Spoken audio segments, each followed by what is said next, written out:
The Ocean Serenity was an engineering marvel, a city afloat that boasted luxury at every turn. Pools shimmered under an open sky, theaters promised nightly entertainment, and every hallway smelled faintly of lavender. For Ethan Matthews, it was a chance to repair something fragile, his marriage. He stood on the deck, the wind ruffling his dark hair as he gripped the railing. Beside him, Natalie stared out at the ocean. She wore a flowing white sundress that danced with the breeze, her honey blonde hair framing her face in waves. She seemed lost in thought, her lips barely curved in a smile. "What are you thinking about?" Ethan asked, brushing his hand against hers. "Nothing," Natalie replied quickly, snapping out of her reverie. "Just enjoying the view." Ethan smiled, though he sensed her detachment. The truth was, Natalie had seemed distant for months. Her laugh, once vibrant and infectious, had become infrequent. Their conversations were shallow, discussions about schedules and grocery lists, nothing of depth. Ethan hoped this cruise would bring back the closeness they'd lost. "This is what we needed," Ethan said, his tone resolute. Natalie glanced at him, her expression unreadable. "Maybe," she said softly. They spent the day exploring the ship, wandering from the sprawling buffet to the adults' own solarium. Ethan tried to engage Natalie with little jokes and stories about their early days together, but her smiles felt polite, forced.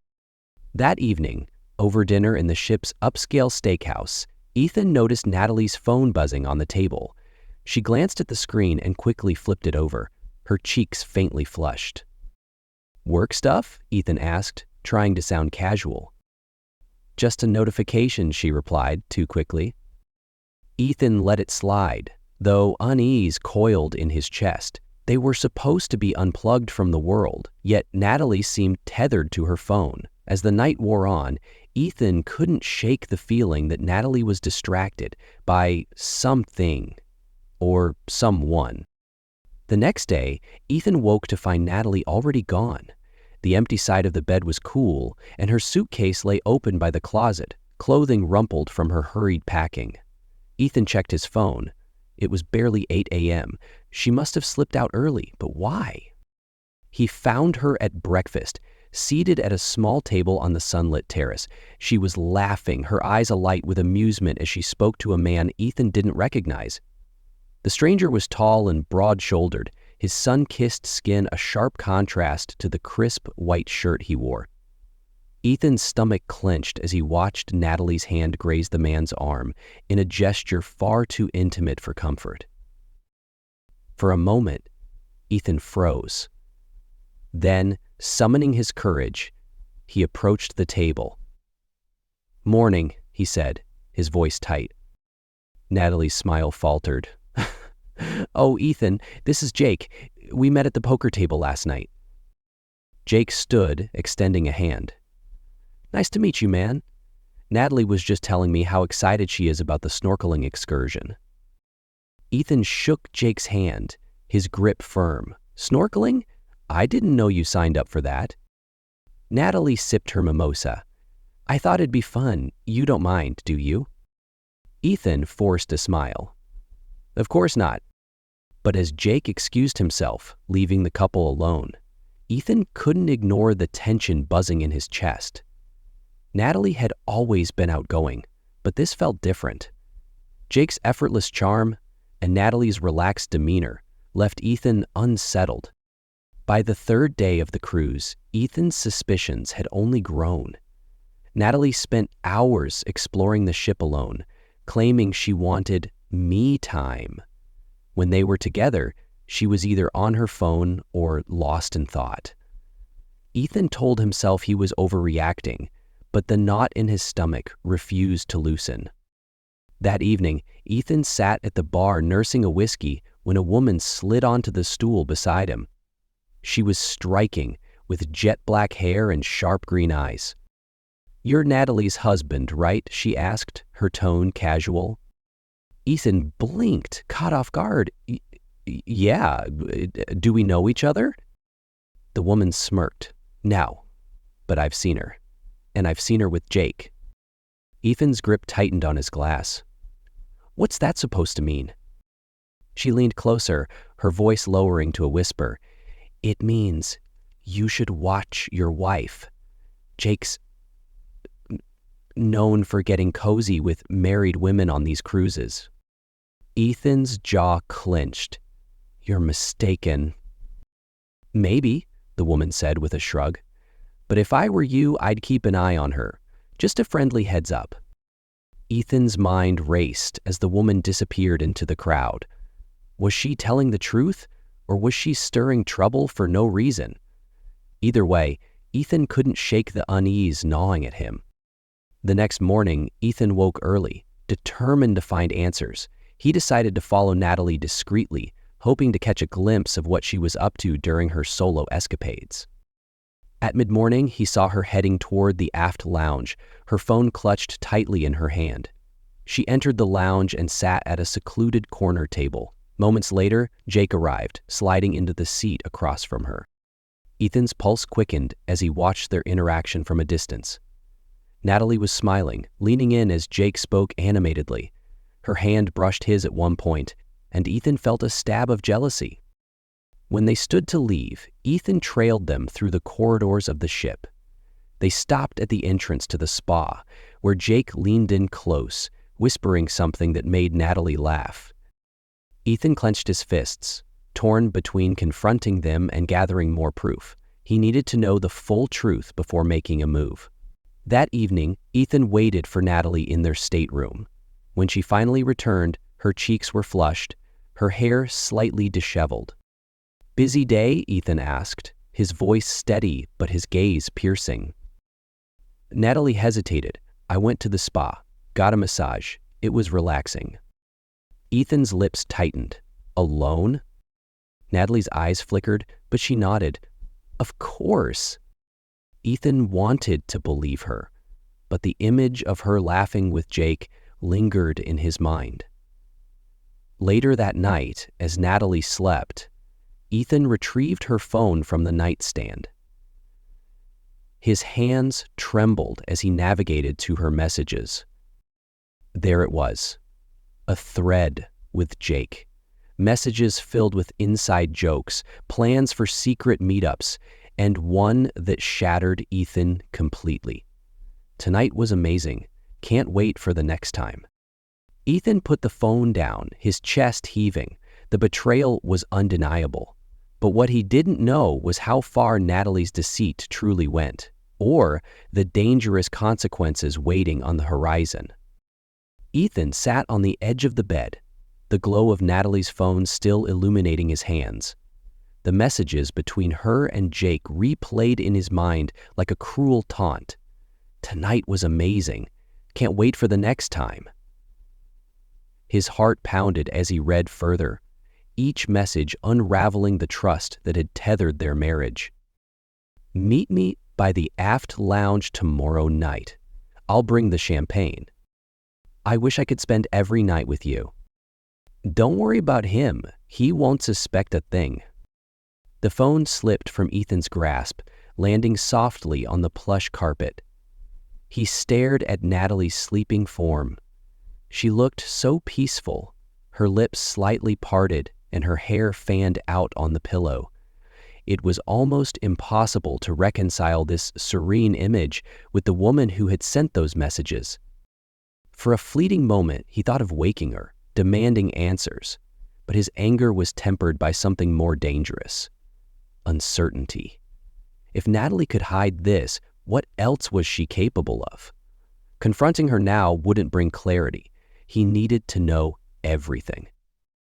Quietly, Ethan slipped out of the room, grabbing his keycard and heading toward the aft lounge. The ship was quiet, most passengers having retired to their cabins or the midnight buffet. Ethan's footsteps echoed against the polished floors as he made his way to the lounge. He felt like a ghost, invisible yet haunted by the weight of his suspicions. As he approached, he spotted them, Natalie and Jake, seated in the same secluded corner. Jake leaned in close, his hand resting on Natalie's thigh. She laughed softly, a sound Ethan hadn't heard from her in months. His chest burned with rage, but he forced himself to stay hidden, crouching behind a decorative column. He strained to hear their conversation. "I don't know how much longer I can keep sneaking around," Natalie said, her voice low but filled with emotion. Jake smirked, his hand sliding higher on her leg. "You've got nothing to worry about. He's too wrapped up in being the perfect husband to notice." Natalie sighed. "Still, I hate lying to him. He's a good man. He doesn't deserve this." Ethan's knuckles turned white as he gripped the column for support. The words cut deeper than any insult. She admitted he was good. He didn't deserve this, and yet here she was. Jake's voice broke through his spiraling thoughts. "Then leave him. You don't love him anymore. You love me." Ha! Natalie hesitated, her silence more damning than any confession. Finally, she whispered, "I just need time." Ethan couldn't bear another second. He turned and left, his mind racing. She was planning to leave him. Every gesture, every excuse over the past months suddenly made sense. Back in his cabin, Ethan paced the floor. His thoughts were a chaotic storm of anger, sadness, and betrayal. But amidst the turmoil, a new resolve took hold. He wouldn't let Natalie humiliate him. The woman from the bar, the woman who had warned him about Jake, came to mind. She clearly knew more than she let on. If anyone could help him figure out what Jake's endgame was, it was her. The next morning, Ethan found her near the pool, reclining on a chaise lounge with a cocktail in hand. She smirked as he approached. "Back so soon?" she asked, not bothering to remove her oversized sunglasses. "You were right," Ethan said bluntly. "I saw them together." The woman's expression turned serious.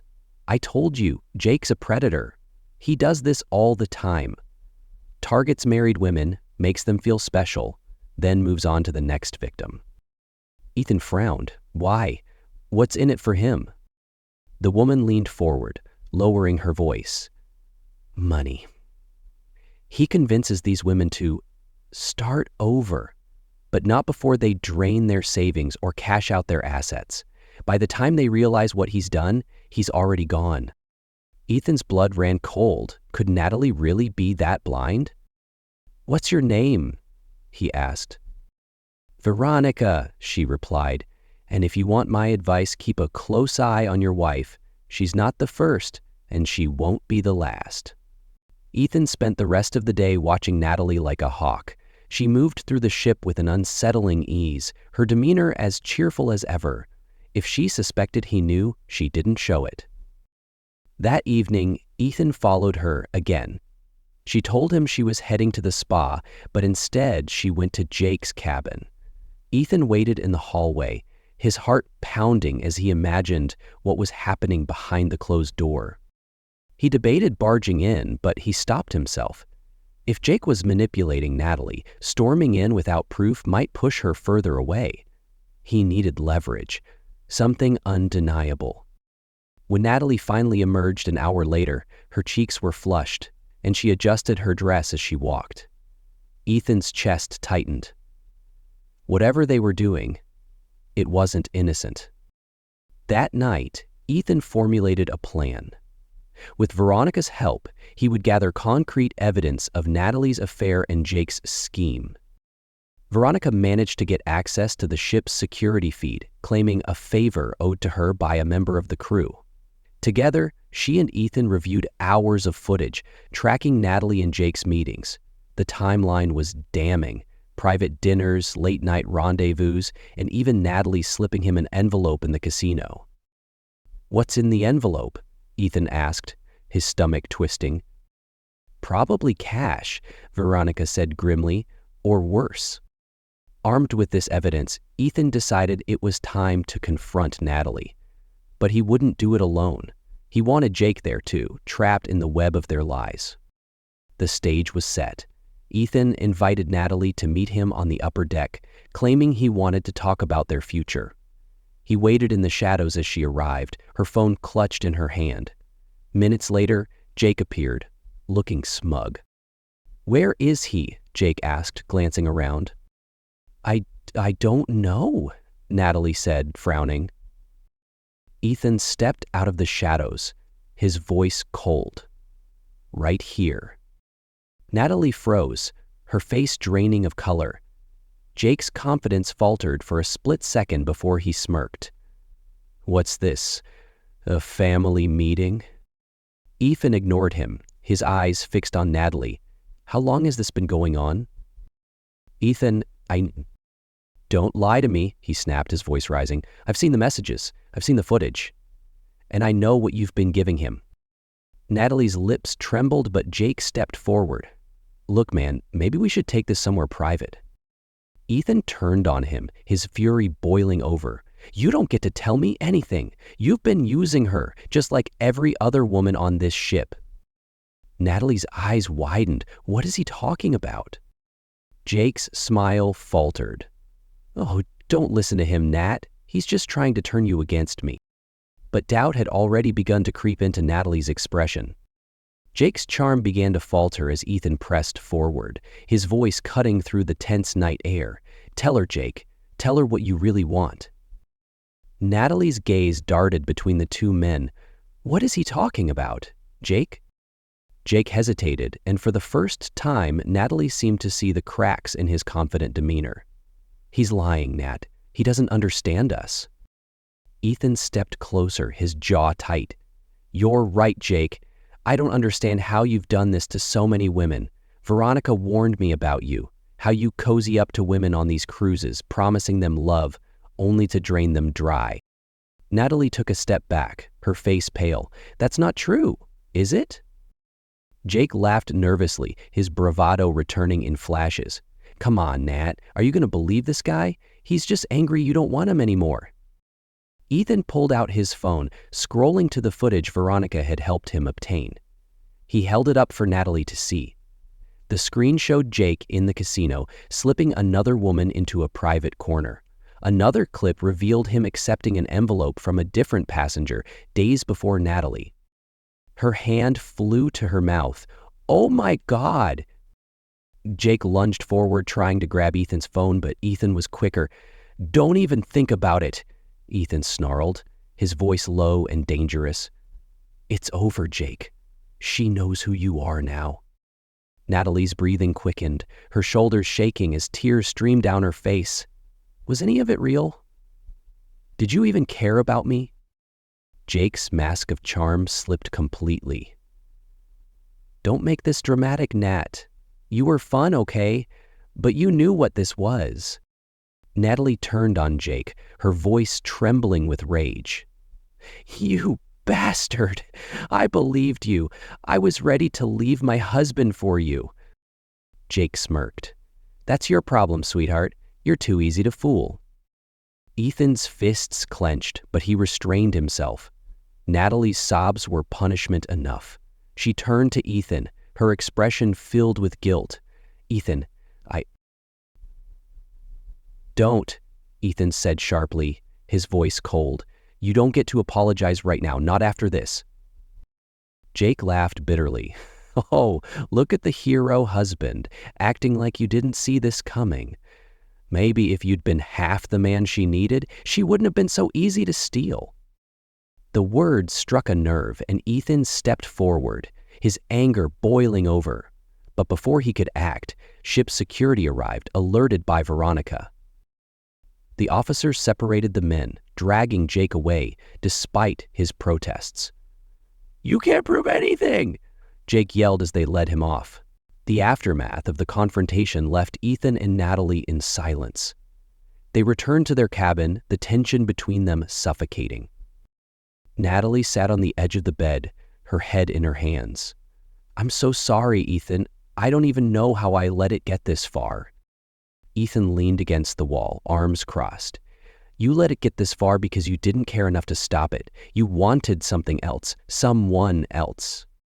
"I wasn't like that," Natalie cried, tears streaming down her face. "I was lonely. You were always working, always distracted. I thought I thought maybe he could fill the void."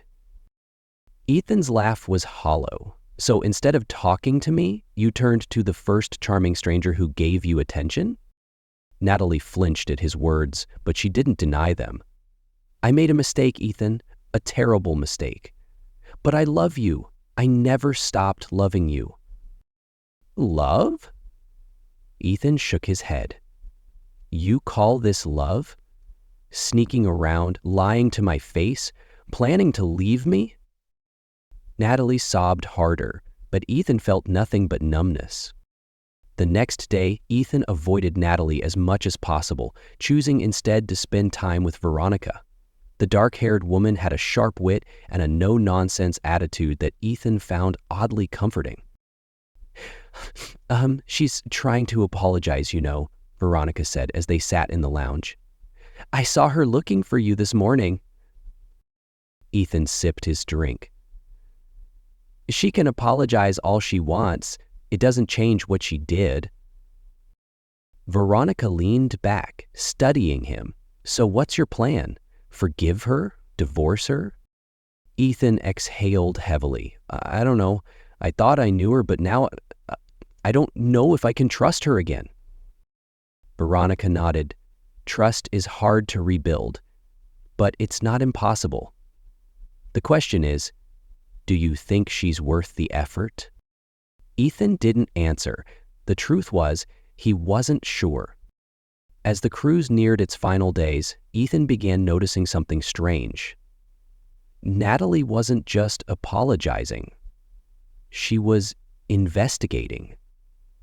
He caught her speaking to the ship's staff, her expression focused and determined.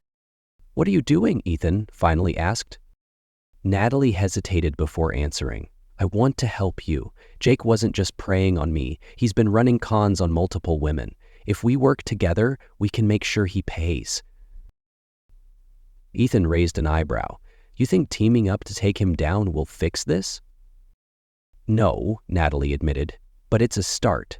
Let me do this, Ethan. Let me show you that I'm not the person I was with him." Reluctantly, Ethan agreed. Ethan and Natalie spent hours combing through ship records, emails, and conversations with other passengers who had encountered Jake. Their investigation painted a disturbing picture. Jake wasn't just a womanizer. He was part of a larger scheme targeting affluent couples, using charm and manipulation to siphon off money, jewels, and personal information. "I should have seen it," Natalie whispered, her voice heavy with guilt as they sat in the ship's quiet library. "He made me feel important, like I mattered again."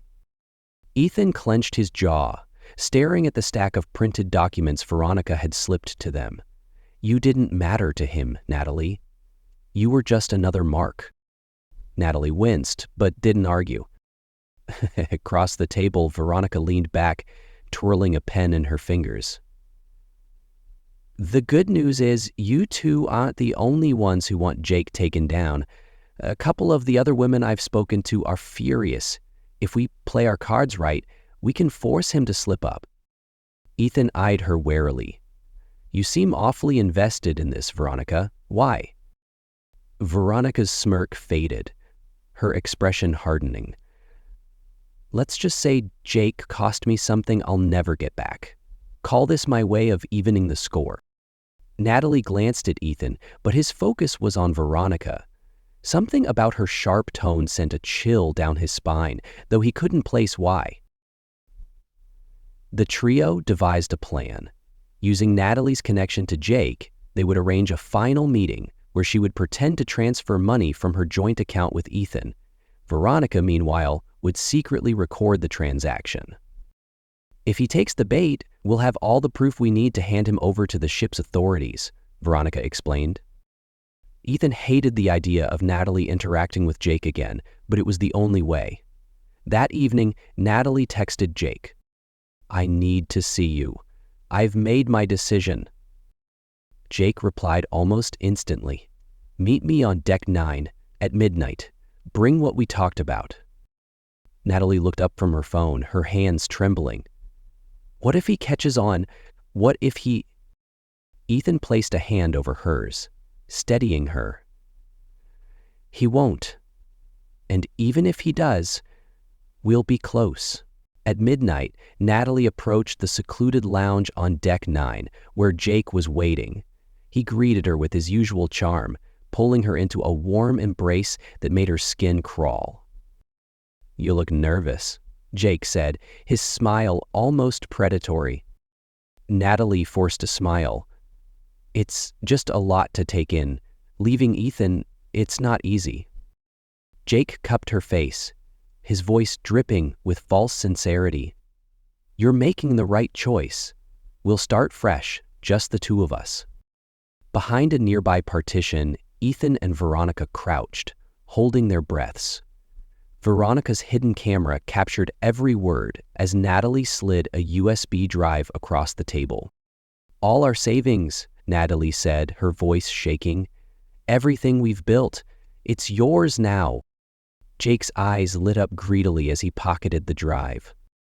But just as Veronica whispered, "We've got him," Jake's head snapped toward their hiding spot. "What was that?" Jake leapt to his feet, his gaze darting around the lounge. "Who's there?" he demanded, his voice sharp. Natalie tried to calm him. "It's nothing, Jake, just the ship creaking." "Don't lie to me," he snapped, grabbing her arm. Ethan stepped out from the shadows, his fists clenched. "Let her go, Jake." Jake's face twisted with fury as he yanked Natalie in front of him, using her as a shield. "You just couldn't leave well enough alone, could you?" Behind them, Veronica emerged holding her phone aloft. "It's over, Jake. I've got everything on tape. The scams, the lies. Security will love this." Jake laughed bitterly. "You think you're so clever. I've walked away from worse." But as he edged toward the door, a pair of security officers appeared, alerted by Veronica's earlier call. Jake's bravado crumbled as they closed in. "You can't prove anything," he shouted. "Oh, I think we can," Veronica said coolly, gesturing to her phone. With Jake detained, Ethan and Natalie returned to their cabin, exhaustion weighing heavily on them. But something still felt off. "Veronica knew too much," Ethan said, pacing the room. "She had access to security feeds, records. How does a regular passenger pull that off?" Natalie frowned. "You think she's hiding something?" Ethan nodded. Jake wasn't working alone. What if Veronica's part of it? Natalie's blood ran cold. Why would she help us then? "To take out competition," Ethan suggested, "or to keep us focused on Jake while she slips away." Their conversation was interrupted by a knock at the door. It was Veronica. "We need to talk," she said, her tone urgent. In their cabin, Veronica revealed the full story. Jake had been part of a larger operation, run by a shadowy figure who used cruises as a cover for smuggling and fraud. "I used to work with them," Veronica admitted, her voice heavy with regret. Until Jake decided I wasn't useful anymore. He turned me in to save his own skin." Ethan's fists tightened. "Why should we trust you?" "You don't have to," Veronica said, "but if you want to make sure Jake pays, you'll help me finish this." With little choice, Ethan and Natalie joined Veronica in uncovering the remaining members of the operation. Their investigation led them to the ship's lower decks, where they discovered a hidden compartment filled with contraband. But as they prepared to alert the authorities, they were ambushed by two men working for Jake's boss. A tense confrontation erupted in the ship's engine room. Ethan fought fiercely, protecting Natalie, as Veronica used her connections to alert security. The brawl ended with the smugglers subdued and the contraband seized. By the time the Ocean Serenity docked, Jake and his accomplices were in custody, and the smuggling ring had been dismantled. Ethan and Natalie stood on the deck, watching the shoreline approach. "Do we have a chance?" Natalie asked softly. Ethan stared at the horizon, the weight of their journey settling over him. "I don't know," he admitted, "but If we're going to try, it has to be honest this time. Natalie nodded, her eyes glistening with tears. I'll do whatever it takes. As the ship pulled into port, their future remained uncertain. But for the first time in months, there was a glimmer of hope. 6 months after the cruise, Ethan stood in the hallway of the courthouse. The divorce papers in his hand felt heavier than they should have, the weight of what had happened lingering like a bruise. Natalie had promised to change, to rebuild their marriage, but the cracks had been too deep. Every glance, every touch, every word had carried the ghost of betrayal. She wasn't the same woman he had fallen in love with. And maybe, Ethan realized, he wasn't the same man who had fought to save their marriage. As he signed the final page, a strange sense of calm washed over him. This was the end of one chapter and the start of another. But just as he stood to leave, his phone buzzed in his pocket. It was a message from an unknown number. We need to talk. It's about Natalie. Veronica. Ethan's heart quickened. What could Veronica possibly want now? He hesitated for a moment, then dialed the number. Veronica, he said when she picked up. What's this about? There was a pause on the other end, and then her voice came through, low and urgent. Ethan, you're not safe. The words hit him like a freight train. What are you talking about? Jake wasn't the mastermind behind that smuggling ring, Veronica said. Natalie was. Ethan's grip on the phone tightened. That's impossible. Natalie didn't even know. She knew, Veronica interrupted. She orchestrated the entire thing. Jake was just her pawn, a distraction. That money you thought Jake was after, she was the one trying to drain your accounts. She played us all. Ethan stumbled back, his mind reeling. Images flashed before him. Natalie slipping envelopes to Jake. Her sudden need to investigate Jake alongside him. Her insistence on controlling the narrative after the confrontation. You're lying, Ethan whispered, though the pieces were falling into place. Check your accounts, Veronica said darkly. If she hasn't already moved everything, she's about to. Ethan ended the call and opened his banking app with trembling hands. His savings account was empty. The joint account they had left untouched during the cruise? Gone. Everything was gone. His phone buzzed again. Another text from the unknown number. Goodbye, Ethan. I hope you enjoyed the show. For a moment, Ethan couldn't breathe. His world shattered all over again. But this time, the betrayal cut deeper. Natalie hadn't just been unfaithful. She had orchestrated every moment, playing him like a fool. As the courthouse doors swung open, the sunlight hit him like a spotlight, and for the first time in his life, Ethan realized he wasn't just a victim of infidelity, he had been a mark in the most elaborate con of his life. Somewhere out there, Natalie was free, holding the strings of a game he never even realized he was playing. And Ethan? Ethan was left with nothing but the shadows of her deception.